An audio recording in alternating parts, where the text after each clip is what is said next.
People cannot possibly plan for every contingency. They can't. Well, I watched the original video many years ago about the story about CO2, which was a propaganda deal from Margaret Thatcher during the coal strike. We might lose the power grid. I mean, who knows? The grand solar minimum with volcanoes, with earthquakes.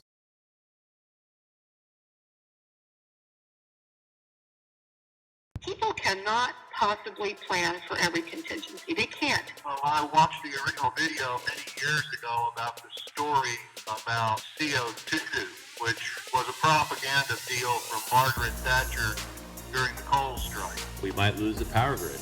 I mean, who knows? The grand solar minimum with volcanoes, with earthquakes, with solar flares penetrating Earth's magnetic field when it's down. I mean, right now, this is the weakest we've seen it in 200 and some years. But I did notice a huge difference this summer. Very difficult to grow anything. We planted things over and over and over up here just to try to get something to grow. I've always kind of been interested in the cycles, and my background of taking botany and horticulture classes basically found out there was larger cycles repeating over smaller cycles, and even larger cycles of ups and downs in climate, dry periods, warm periods, cold periods, wet periods. I look at details. I was raised in the military. My father was a lieutenant colonel in the Air Force. He was a pilot. At the end of his career, he was a helicopter rescue pilot in Vietnam before he got shot down. He was always like, Cynthia, it's not enough to have a plan A and a plan B. You better have a plan C, D, E, and F, because if anything has taught me anything, stuff goes all to pieces in seconds, and you better have a backup plan to your backup plan to your backup plan. I think the most important thing for people to do is to try to build their relationships with the people in their neighborhoods and their community, depending on how big their community is. And they really need to get to know what other people are doing and how they're thinking. Because if anything happens, that's the people that's going to be knocking on your door. And I think the other thing is kind of keep your mouth shut. Thank you for staying rational and sane, and I'll talk to you again. I wasn't expecting a lot of callers tonight. Well, and this is the beginning. It was so good. It was better than watching the Cleveland Browns. Wow. Matt taking shots on the live show. Please join us for our next call-in show on Patreon. Like our supporter Richard said, no one is as smart as everyone working together. All right, welcome to the Grand Solar Minimum channel here on Patreon, and hello to our YouTube viewers out there as well. Another week has passed, and we are now at that point of the week where we do our weekly call-in show, where our Patreon members who are signed up through Patreon receive the phone number for the call-in program, where we talk about Grand Solar Minimum and Grand Solar Minimum news type related events. Last week, we kind of started talking about prepping and survival, and Mari put up a good article that, let's just say, it's a good head start. She gives you a good point in the right direction with the articles and the books and everything that she suggested for her prep.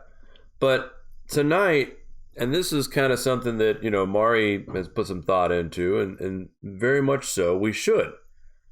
She mentioned to me before we started tonight's program, which, by the way, we're going to be talking about sanitation during an event of a disaster.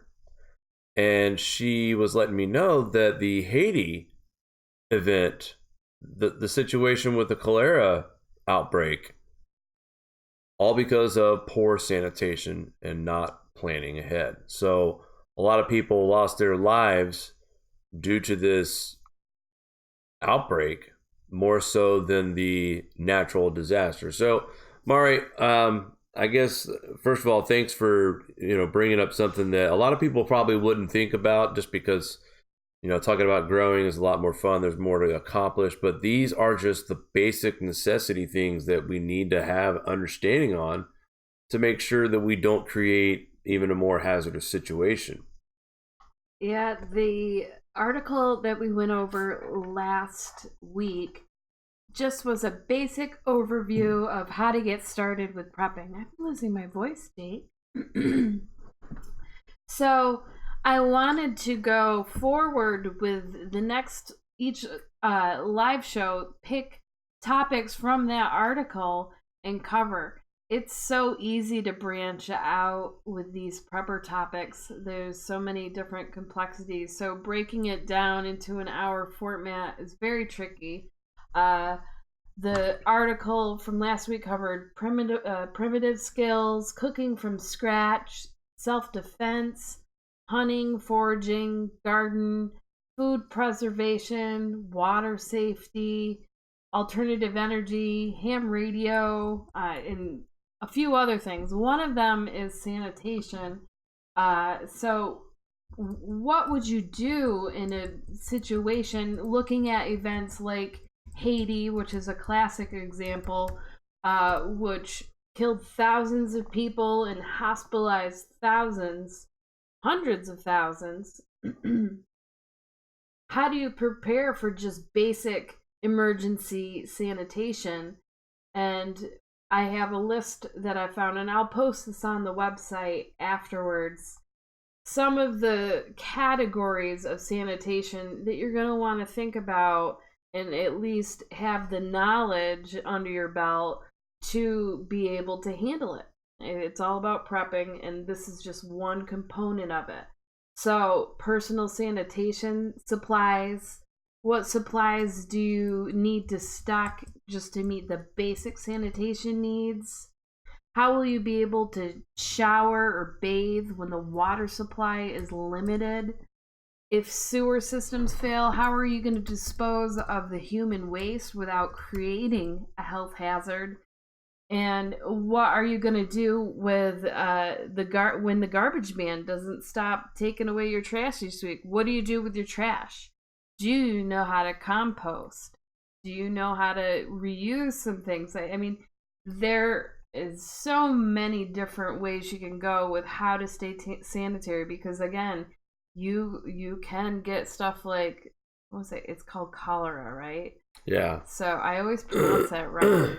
I always look at it and want to say something else. So, disposing solid waste. How are you going to wash your clothes without a working washing machine, a working dryer? Do you have a clothesline? Do you have a sewing kit if you get holes and stuff?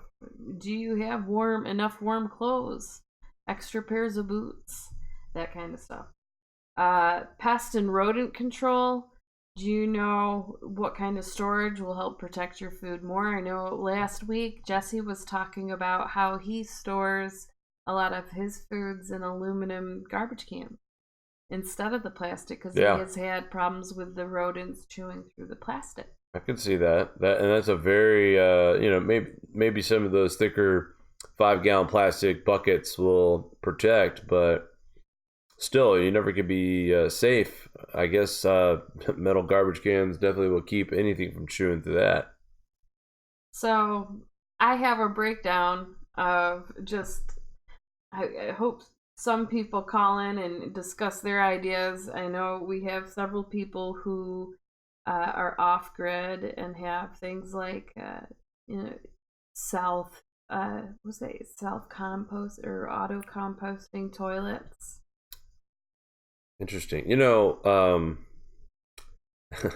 I don't know how this worked, but I remember staying on a houseboat. We're talking about sanitation, and on just thinking about how difficult it is to go stay on a houseboat in certain houseboats. For instance, there was a toilet on this houseboat, but we were told that it's not built for normal waste. In other words, if you can go number 2 somewhere else, please do. It was and I remember the inconvenience that whole weekend. I never got a chance to get off at a marina, so I literally, unfortunately, just to save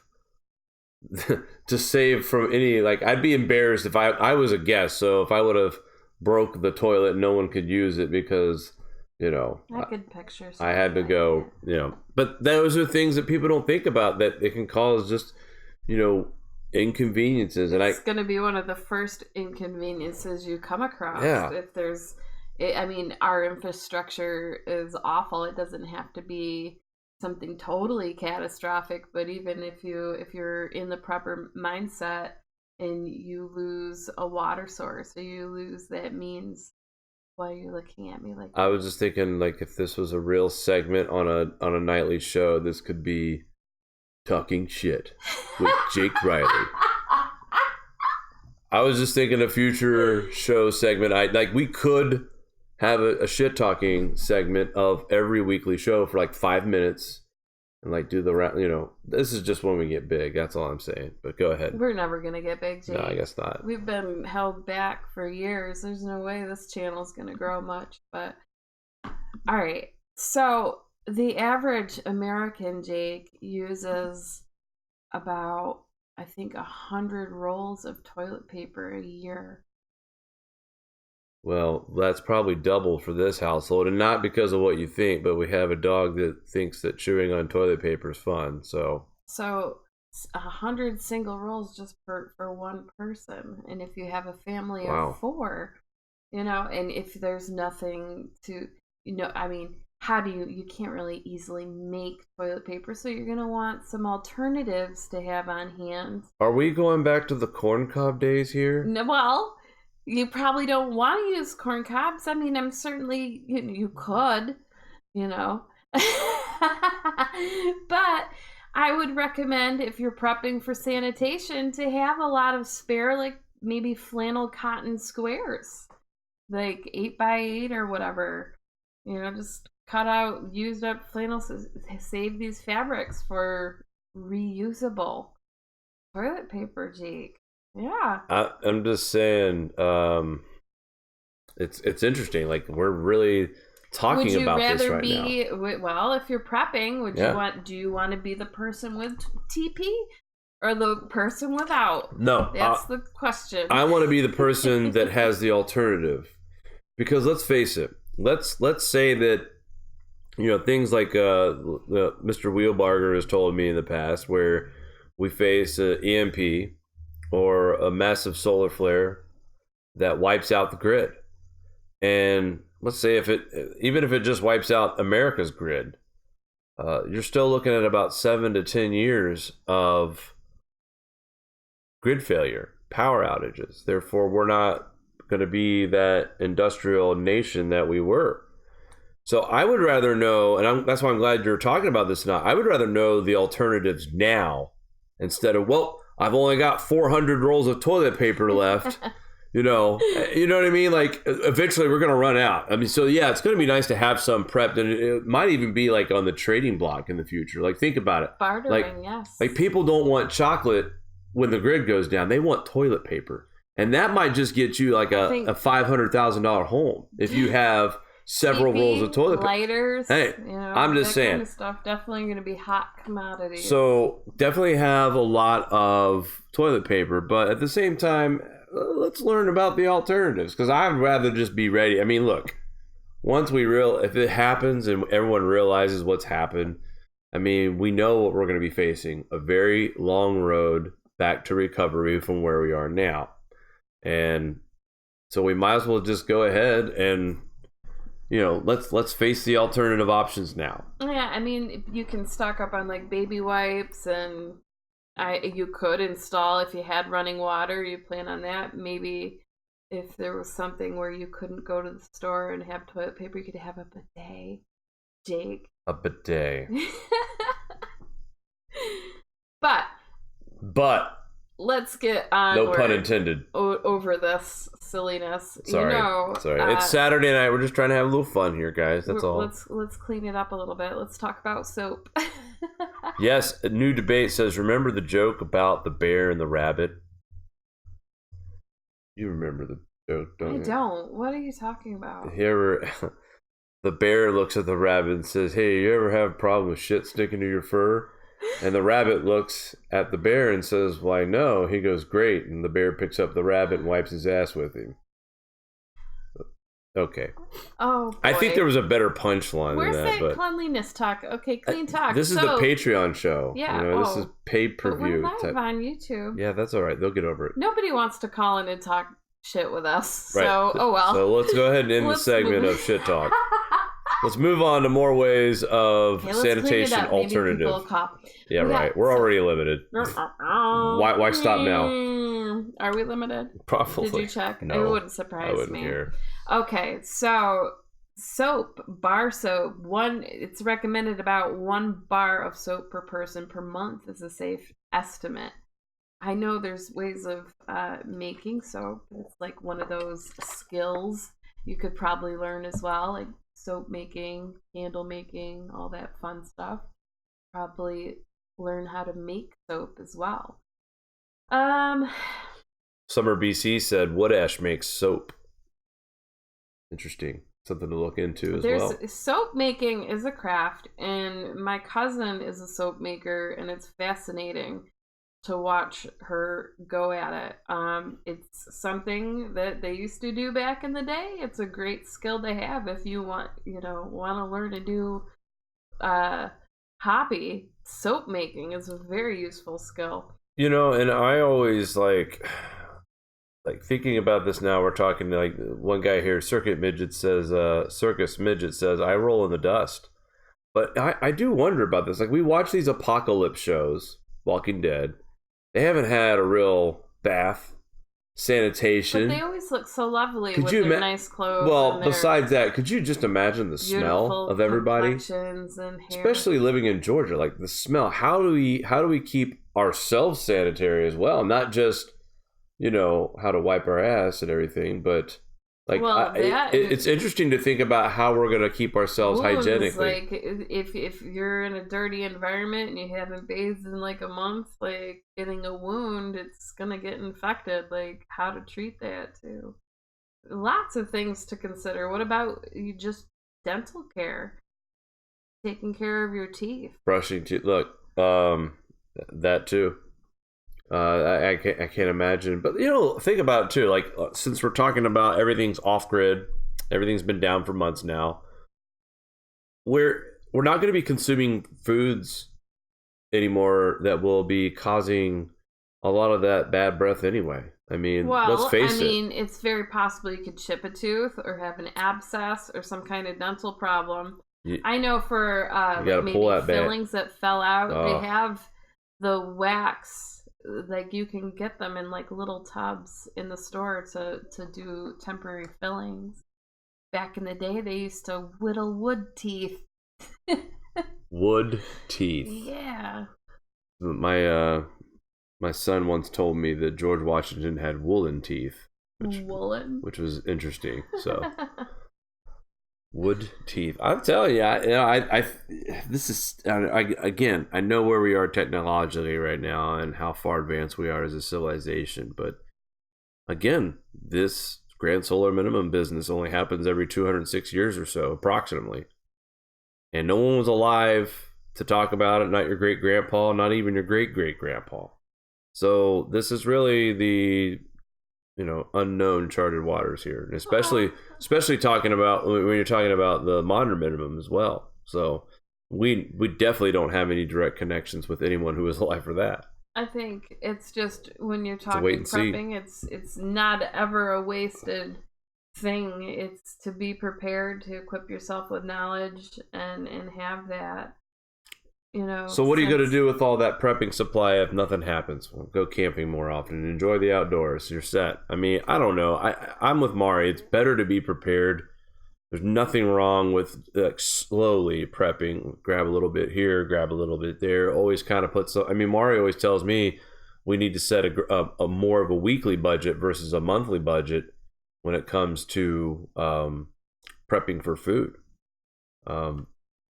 The reality of this past spring trying to do a garden, our fatal mistake, we probably should have started the plants indoors. But also, I'm worried about sunlight in the first place. But Jesse gave us a pretty good tips last night as far as finding the most southern window in your home. Lots of good tips. But hopefully this spring we find a way to actually start growing for ourselves. He's right. We need to figure that out as far as growing the basics, learning it now. And I can only imagine if you can grow up here, you can grow anywhere, in my opinion. So yeah, I mean they grew in the Maunder minimum in this area. It was just being established, so they did it before and they're gonna be able to do it again. It's just we have a lot more people in this state particularly, but when it comes to sanitation, people don't normally think about the cleaning supplies. It's all about the food and the medicine a lot of times, and people sort of, I think, in discussions neglect, do you have a great source of vinegar? Do you know how to make your own vinegar, actually? Yeah. There's lots of things to consider. Laundry detergent. Do you know the natural recipes to make stuff? Do you want to stock up? I mean, one family goes through like a 150 load container of liquid detergent every 6 weeks, Jake, as a statistic. So 9 containers of soap for just laundry alone. I have to shout out real quick at Cheryl. Are you saying that you don't have the link for the Patreon? She made a comment saying Patreon doesn't think I signed up. Quick reading a comment here. Kevin says, think you need to do a program for people who have no land, small house, or apartments. Give them a few pointers. That is, look, Mari and I have always said this too. Like, we get that question, why are you guys in New York? Why are you guys up there? And it's not about that we don't know any better. Everyone's financial situation is different. I wish that I was getting grants to do this for a living. I wish that, that YouTube revenue or whatever was paying the bills and the rent. That would be great. I think at that point, Mari and I could focus on relocation. But the reality is that a lot of us are still catching up from, when the economy was struggling. And now things seem to be getting better for some of us, not everybody. But everyone's financial situation is different. So it is important to think about those folks who are in apartments and small houses. Maybe they rent. Well, Radical Gardener had a lot of videos. I don't know if they're all up on her new channel. She had her other channel taken down with the C60 conspiracy stuff. She got attacked. A lot of people, I don't know if you've heard about that C60. It's supposed to be very medicinal. No. Good stuff. I haven't heard, but I've heard you've mentioned it to me a couple times, and I think we were going to talk about it, but she would actually be good to have on to talk about that because she's a pro at that. But I forgot what my point was. I don't know, Cheryl. I'd have to look at Patreon. I don't know. You might have to contact them if you're not able to get in. That's really weird. Well, maybe shoot her the number privately somehow. Big, I don't even want to say your name. It's kind of weird. So just in case if I say it wrong, I'd sound like a Nibba. Yeah. Anyway, Big NC asking if you can call in. Yes, you can. Join the Patreon channel, and for $1 a month, gets you access to call in on the show. You'll get the phone number.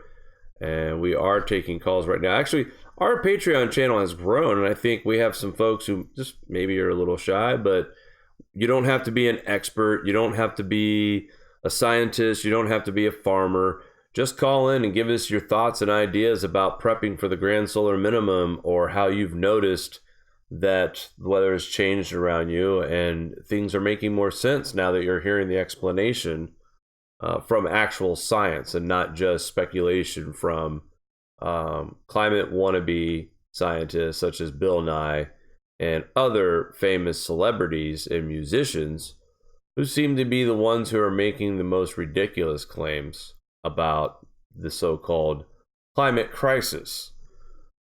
We all know that these climate change events happen in cycles, up and down, cold, hot. It's all natural. Just because we're saying it's all natural doesn't mean we're not threatened by it. It doesn't mean that the risks are lower. It doesn't mean that we shouldn't fear what Mother Nature has in store. All it means is that there is nothing that you and me can do about stopping these extreme climate shifts, these extreme climate changes. Nothing. Man's impact on climate is very, very minor, if any. And that is the consensus on this side of the fence as far as CO2 driving the climate. So anyway, again, you want to call in, join us on the Patreon channel. $1 gets you in, gets you the number. Call in, give us your thoughts, ask our questions.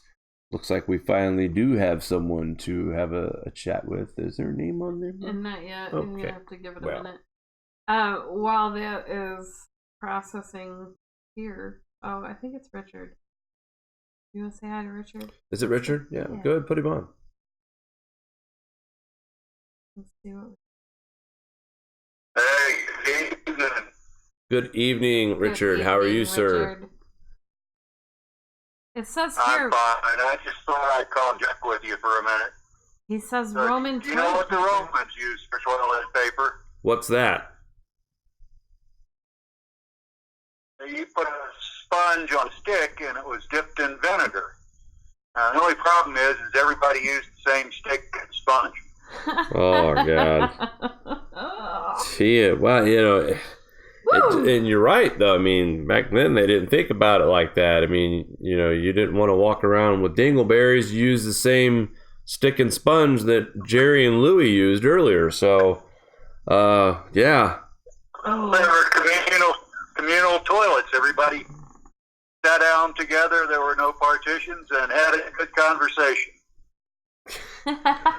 See, that would have never, ever worked for me. I am one of those people that I have to be in the I mean, nobody's allowed to even be home when I go home, when I do that kind of business. So now my father, on the other hand, he could do that anywhere. And I mean, we had a locker room when I was in junior high with a toilet in the center of, not the center, but it was off to the left. And this locker room was squared shape.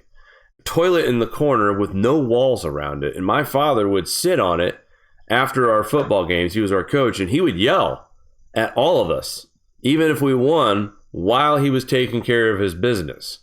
So, you know, my dad could have survived during the Roman times, me not so much.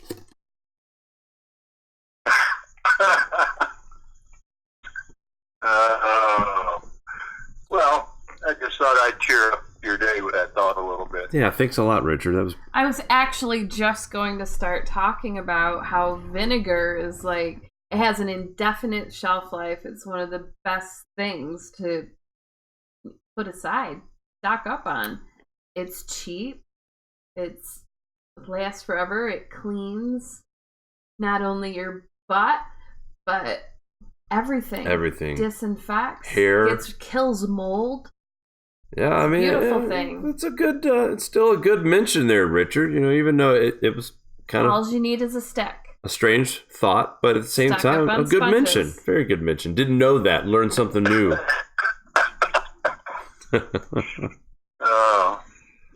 So how you been tonight? Everything going good for you? Yeah, going well.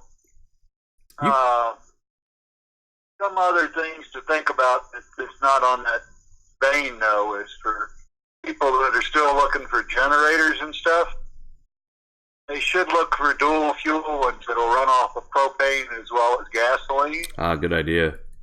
The reason for that, there's an article that was put out by Shell. They did some research on current gasoline and diesel fuel. Gasoline with ethanol in it only has a shelf life of about 30 days. And if you ever watch any of these automotive shows, anything that sits with gasoline in the carburetor, it pretty much clogs it up and eats the carburetor and screws the engine up. Propane will last basically indefinitely. Oh, wow. So you're much better off running off propane. Diesel has a life expectancy at most of about a year. And if you're in a hot and moist climate like the southern U.S., you're going to have to put additives in it to keep bacteria from growing in it, because without that, it will turn to jelly. I know this for a fact, having had 60 big fixed installations and having to clean them out when nobody did that a long time ago. So propane's really the way to go. Huh. It's also cheaper now. And the engine lasts longer. So there's kind of no drawbacks to it. So you could kind of pretty much just on a monthly basis just kind of start a storage facility for propane. That way, if you do lose power, you've got plenty to last you. And I can only imagine, like, to have such a luxury of a generator to allow power to be supplied in my home during a time where power is out for a prolonged period.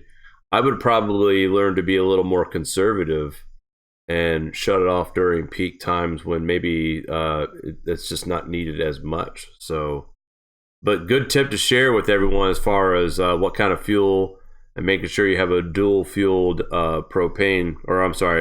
generator, as it'll only benefit. And good to mention as well, gasoline, 30-day shelf life. So, you know, that doesn't do a lot of good for us after, if something did happen and we lost power for over a month. We now know that storing gasoline is not a safe or a smart thing to do as well.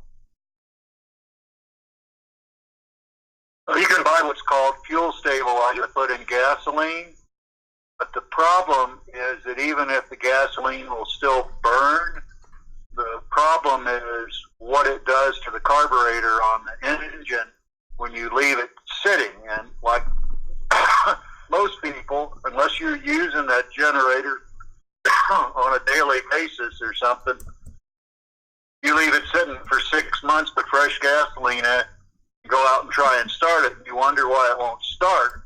It's because all the residual gasoline in the carburetor bowl has gone bad, and it's probably gummed the whole carburetor up. Huh. Well, we're still getting a lot of shit talk in the on chat regular page. gas.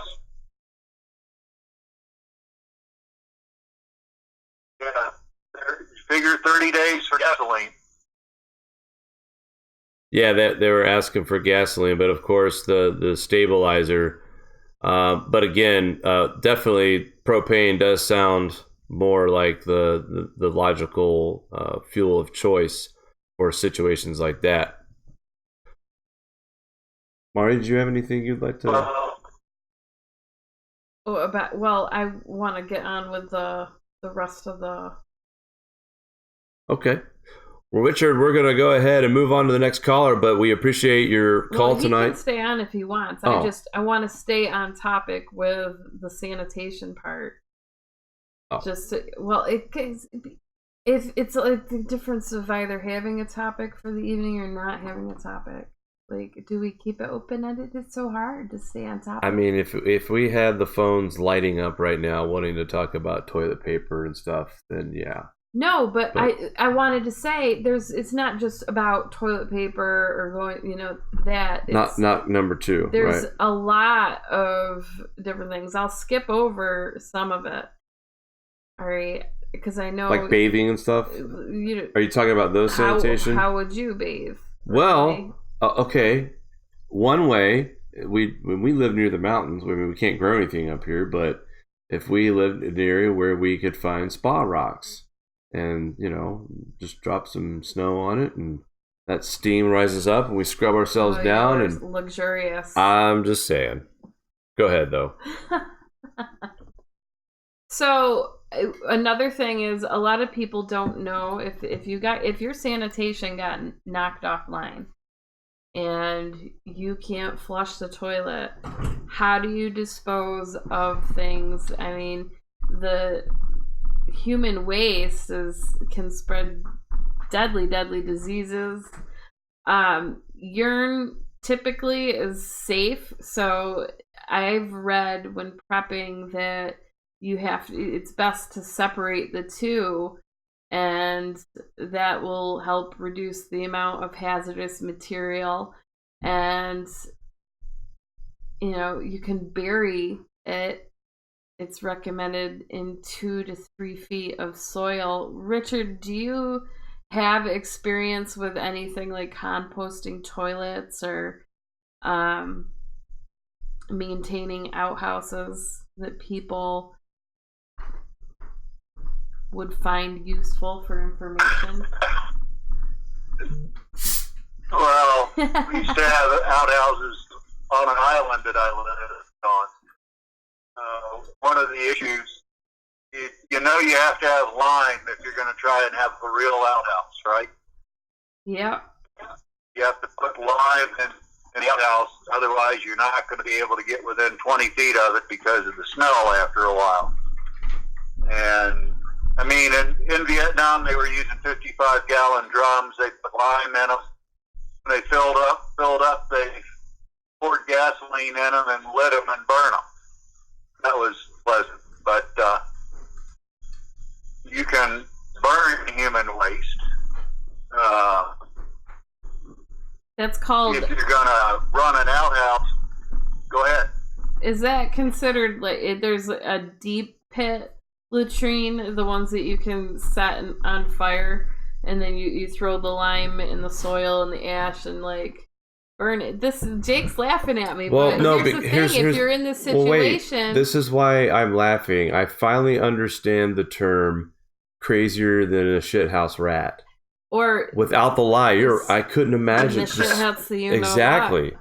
So now I finally understand why a shithouse rat would be so crazy, because maybe that outhouse didn't have any lye. I just wanted to talk about the dirty stuff. Talk first about it. With the prepping. Talk about it, sister. It seems to me when people talk prepping, they don't think about this as like one of their big things, but you seriously do. You have to stock up on stuff like lime. And do you have that? Most people that prep, maybe they do, but maybe they haven't thought about it. I'm betting that most like beginner preppers haven't thought about that. So that's why I wanted to point that out, Jake, with the shit talk. Oh, it's good. I mean, this, again, we're joking, but at the same time, I mean, you know, this is stuff we should think about as well. Yeah, if you're going to build an house, you really should dig the hole about 6 feet deep. You can make the outhouse out of 4x8 plywood. It needs a frame underneath. You need to make sure it's not going to collapse into the hole, and that's not a joke. So the other item is you're putting lime, not lye, but lime, L-I-M-E, in there to probably every 2 days. Depends on how much it's used, but I mean, you know, certainly every 2 days. That will help control not only the smell, but it helps control any kind of pathogens that are going to breed in there. When you get done, you pick up your outhouse and you move it, and then you pour gasoline on the hole, set it on fire. Don't be downwind, and when it stops burning, you fill the hole in and dig a new one. And you need to make sure that that is not uphill from your water source. It's got to be downhill from the water source, and preferably at least 200 feet away. That's very good information. And it's just... Jeff Border saying, don't put your outhouse uphill of your home either. Yeah, I bet. That's correct. Yeah. And then... Anyway. We can move past the shit talk. Are we done with it? All right. All right, so if the systems are down, another thing you got to consider with waste removal is just your trash. You're obviously going to have to learn how to separate your trash.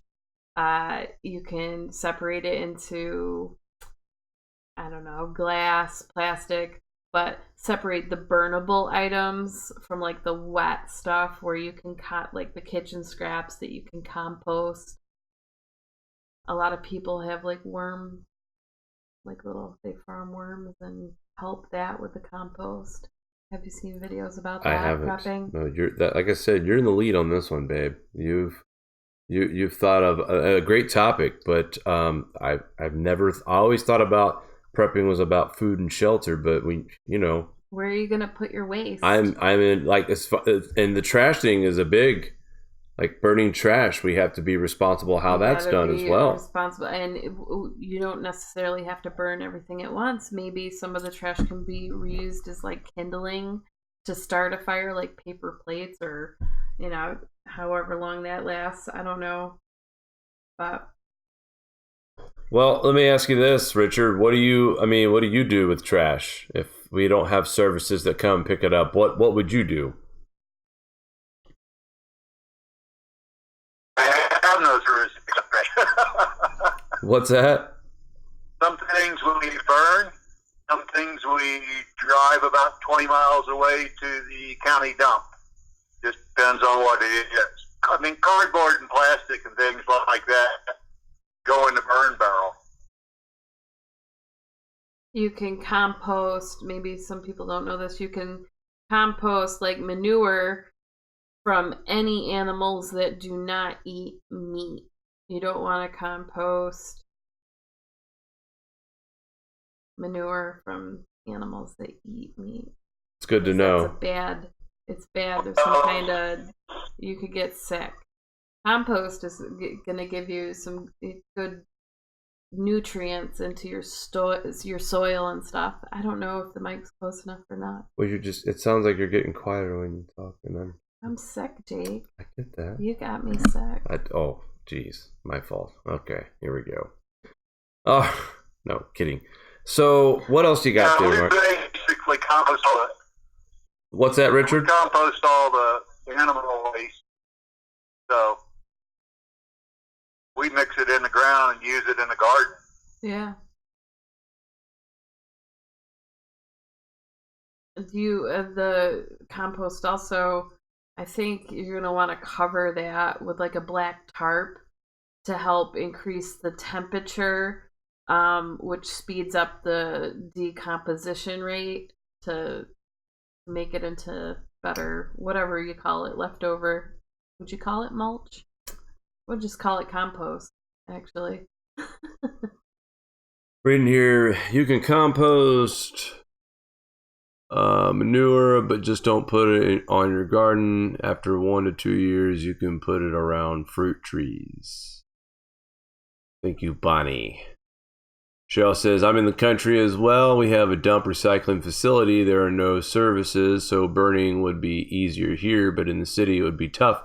You know, when I lived in Manchester, I lived out in the middle of the country. I was about 15, 20 minutes away from town.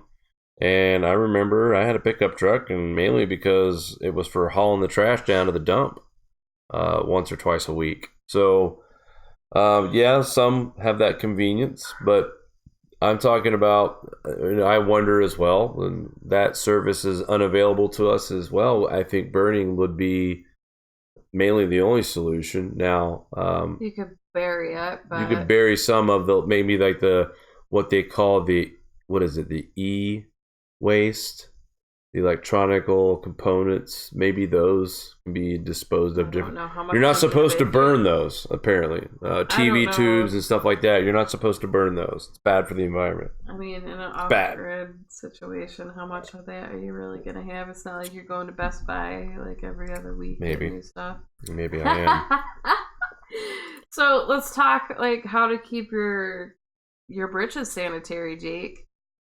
Britches? Yeah, your britches. Like Are alternative washing machines. Maybe Grandma's like old homemade method. Gold Do you have Bond? a washing board?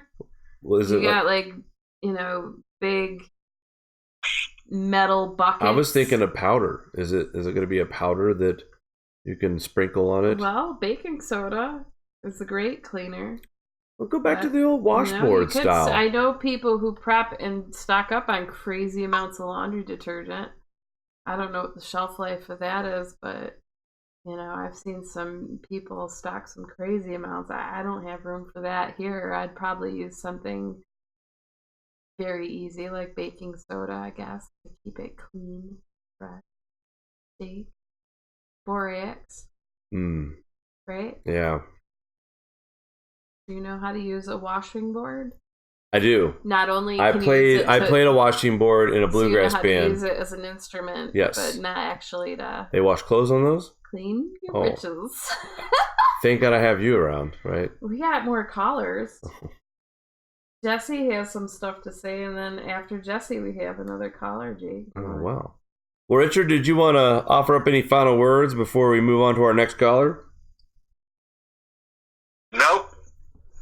I say something else besides the sponge and vinegar to torture you with later.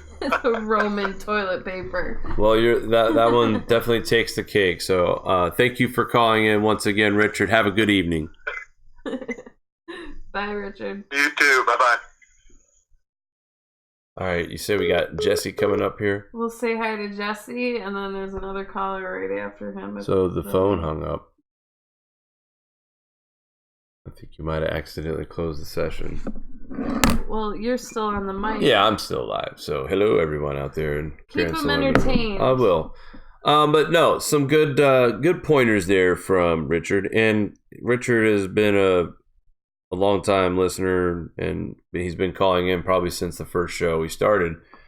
So it's nice to see returning callers who continue to have something to. I mean, we've talked about water, we've talked about sanitation with him, we've talked about land, growth of crops, raising livestock. I mean, every time he calls in, we have a different topic.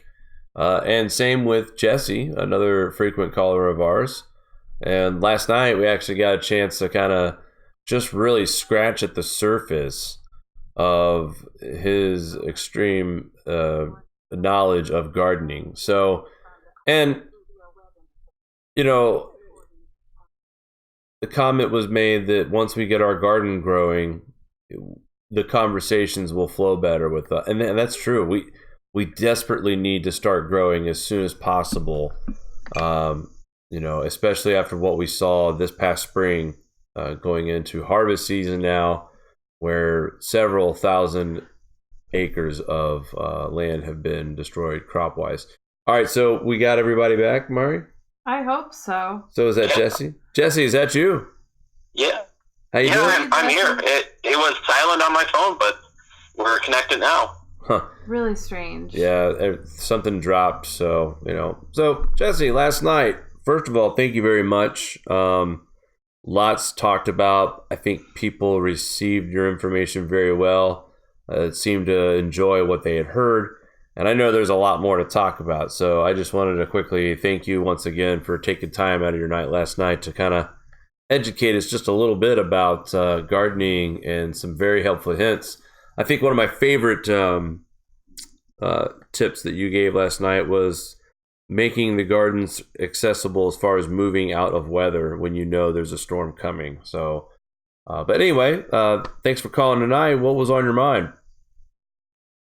Well, you guys were talking about sanitation, and there's a couple things that, like, one of the easiest preps everyone can do for sanitation, which I am not up on, I'm not the best at being prepared for that, is to have your house clean before a disaster strikes.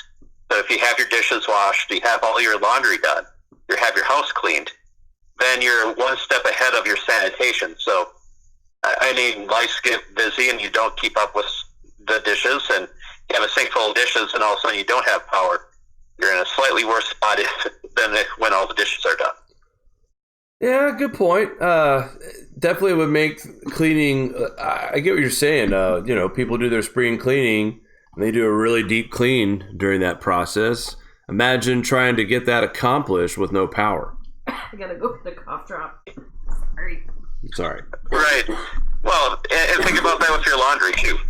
Yeah. If you're going to be, we had those tornadoes went through, and some people were without power for a week, or 2 weeks, or a month. A couple people in the area were without power for a month because we were going burying the lines, putting up posts to go back. And the big thing that people suffered from on the sanitation end, a lot of people had mound systems, and they had septic systems that pumped the sewage up to a mound, and without power, their septic tanks were filling up, even if they had water to flush the toilets. without power, they couldn't run their septic systems. So think about ways that your septic can run on gravity. Everybody that has a septic tank, you can basically set up an outhouse over the septic tank. Now, make sure you got it very well ventilated, but you can just relieve yourself in the septic tank directly to get around a lot of those issues. So if you have a septic tank or access to something like that, you can basically build an outhouse over the septic tank, or even take an old toilet, put it directly over the septic tank, and then just use buckets of rainwater to flush it, or pond water, whatever you have. I'm back. I'm sorry. I had to get a Jeff cough Borders. I have to mention this comment, but Jeff Borders says, checks news and in quotes and says Russia is launching all their nukes, and then it shows him saying starts frantically washing all the dishes. It's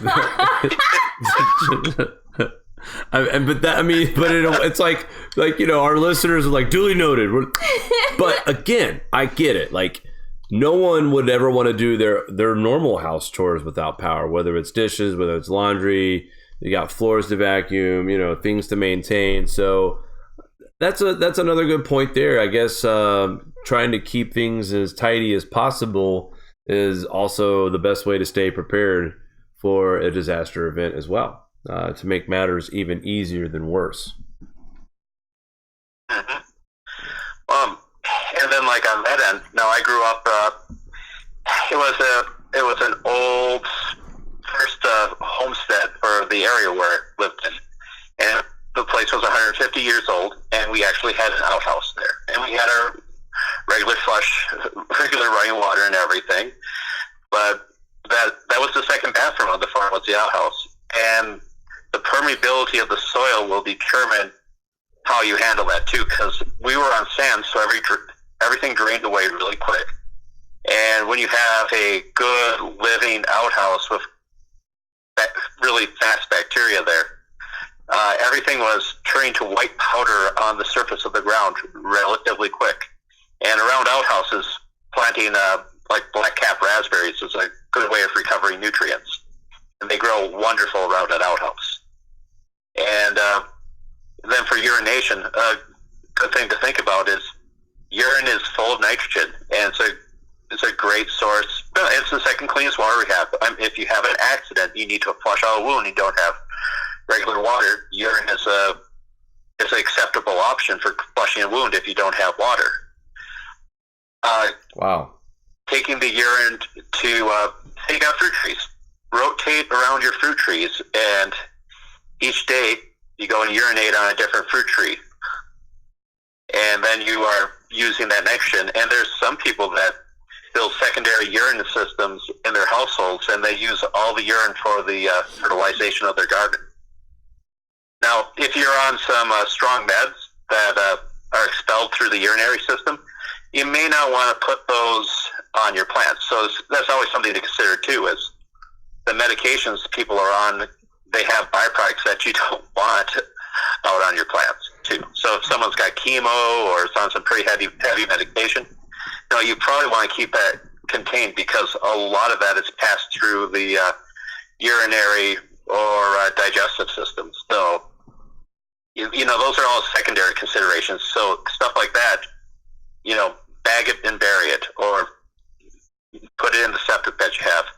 And one thing that, just normally we would dig cat holes, so you just take a shovel, knock a scoop of earth out of the ground, use the hole, fill it right back in, and then put a rock on top, so you know not to dig there again. Or that's the last thing you really want to do, is to go and dig up a hole and hit the spot where someone used it not too long before.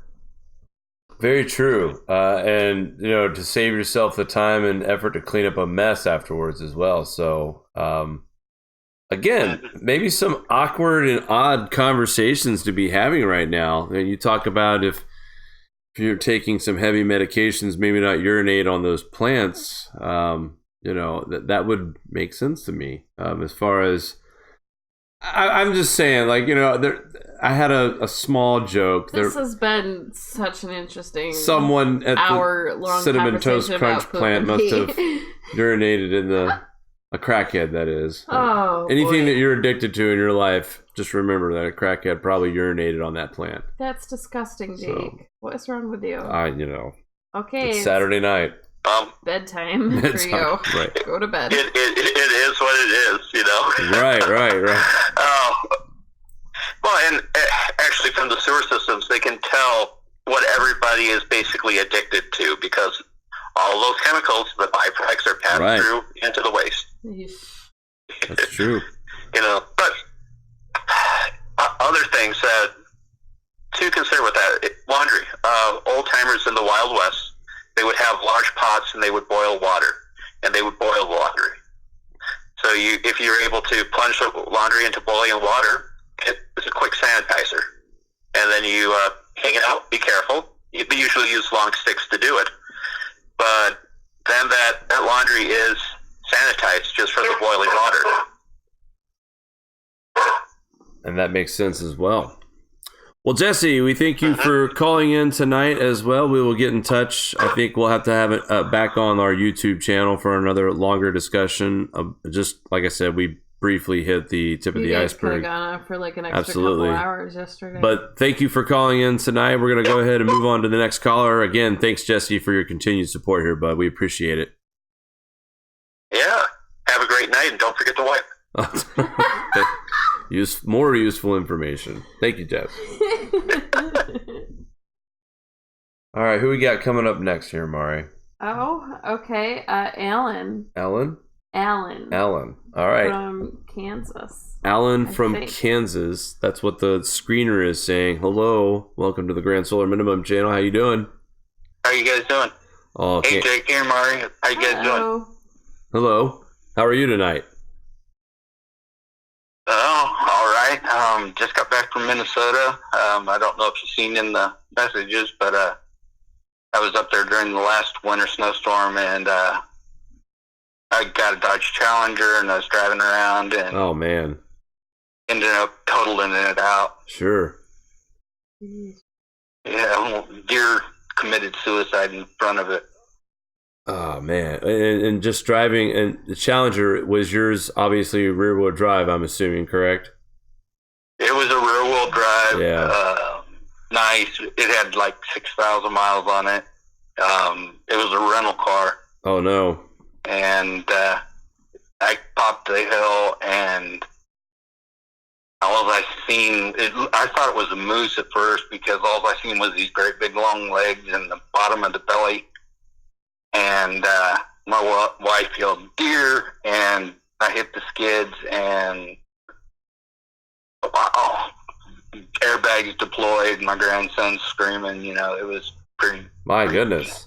So was it during the snowstorm up there? You guys just got caught in it? It just came out of nowhere? No, it was after the snowstorm. No, it was after the snowstorm. We were there. The snowstorm started. Was it Friday night, I think. And we got 2 inches of snow there. And then by Friday afternoon, Saturday, we were just rain. And then Sunday, we went to Duluth and drove through this forest. It's called Cherokee Forest or Cherokee Park Forest to Duluth. And on the way back home, the sun was setting, and I topped the hill, and it was there, and there was nothing I could do. So, well, I'm glad you're safe. Hopefully, Challenger. Glad you're safe. Hopefully, everybody was okay in the accident. Yeah. I got the worst of it, and the worst of it was I got some burn marks from the airbags deploying. No big deal.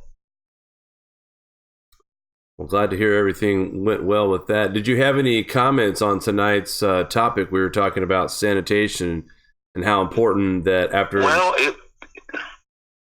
Go ahead. I was in the military for 17 years. And we used to have slit trenches, and we had outhouses. We had, the porta potties, all this thing, but you're out in the field, you would just make a slit trench or a cat hole or whatever, you could find. And then you would have, MREs would have a little thing of toilet paper in it. So, if you can ever get MREs, buy MREs. They're fantastic. I'm not a sanitation expert by any means, but that's the way we did it in the military. Of course, you had to make sure where your water supply was and make sure you were right upwind and where the water flow was and stuff like that. But we had areas that we'd stake out that was just for going to the bathroom. What branch of the military were you in? I was in the Army for 17 years. 8 of those years as a military police dog handler. Well, we appreciate your service indeed, and we know you guys are trained just about for anything. So I think it's very useful that a veteran, has actually called in and kind of just gave us a little pointer on how you guys handled it as far as when you were out in the field. So good to know.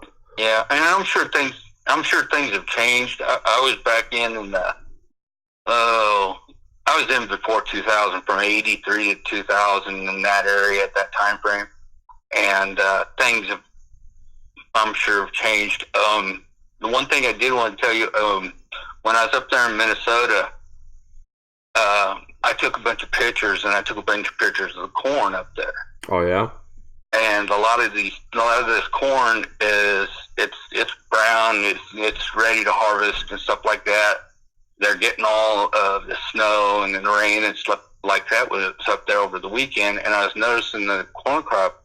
I mean, a lot of these corn stalks were 4 feet high. Wow. Field corn, that's normally, 6 feet tall minimum, or somewhere around 6 feet tall. And these things are 3 to 4 feet tall, and the little nubs of corn was just pathetic. I took quite a few pictures of that. It was, I just kept noticing the more I drove in Minnesota, the areas where there's lots of water or snow or something like that. And then in Kansas, going to Kansas City for our flights, all the places, low-lying areas of where we've got standing water and there's very sparse corn crop, still in the field. Wow. Nobody can get into the field. Yeah, and it's not even a matter of when the water finally recedes back and drains out. The fields are still too muddy. You have to give it additional dry time, and it just seems like we continue to see low pressure system after low pressure system dropping tons of rain, tons of snow in early October, and a cold start to November for most of the northern plains states, the northern Great Lakes, and the Northeast, as well as what, don't forget the Northeast, or the Northwest, I should say. So, but Alan, we appreciate your call. We're running pressed for time.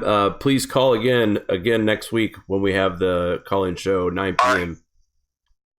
And you know what, guys? Also, too. All right. Well, you guys take care. All right, you too, bud.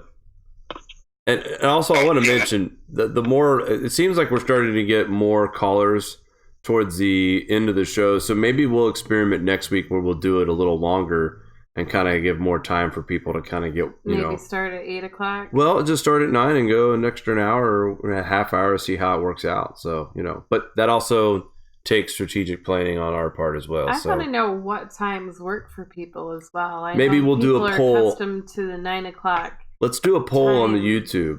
Let's put a poll up. What time would you like to see? And then once we end that poll, we could also ask, how long would you like to see the show for? An hour? 2 hours? 3 hours? So, again, this is Patreon. So we should be able to deliver to the demands of our followers out there. I don't think that's too much to ask. So we'll set up something on a poll, try to get a better idea of what works for everybody. I feel like this has been a success every time we get on the air. We seem to talk to people with very useful tips. And just people from all over the United States. It's good to hear from you. They're conversations to just sort of get you to think about things sort of outside the box, because And we tried to keep it light tonight with the topic, but it is, at the same time, it is serious. It's not all doom and gloom, Nope. but I think giving yourself the skill sets to do this kind of prepping is important. You know, it's not going to hurt you bettering yourself and your knowledge. You know, whether or not anything happens, anything can happen, and we want to prepare for that. There was a couple other things. We covered the washing and all that pretty well. The last thing that's on the list here for sanitation stuff is pest control. Do you have fly swatters, fly strips, fly traps on hand that you can use, especially for rodent control? Just reusable traps and bait stations. I don't know if you want to keep poisons around. There's tons of rodent, killer out there. So that is just the end of my sanitation bit. I think we covered a lot, Jake. I don't know. We talked about waste disposal, personal sanitization. We didn't really cover the shower and bathing. Certainly, I think maybe some interesting like solar showers that are very inexpensive that you can have set up. But I'll put an article on our website and give it. I think put maybe it out there for people to chew on. I think maybe next week we should talk about crop loss a little more in depth. We've had 2 weeks of preppers. Now let's try to talk about how bad or how maybe better crop loss is or isn't. It just depends on who you talk to.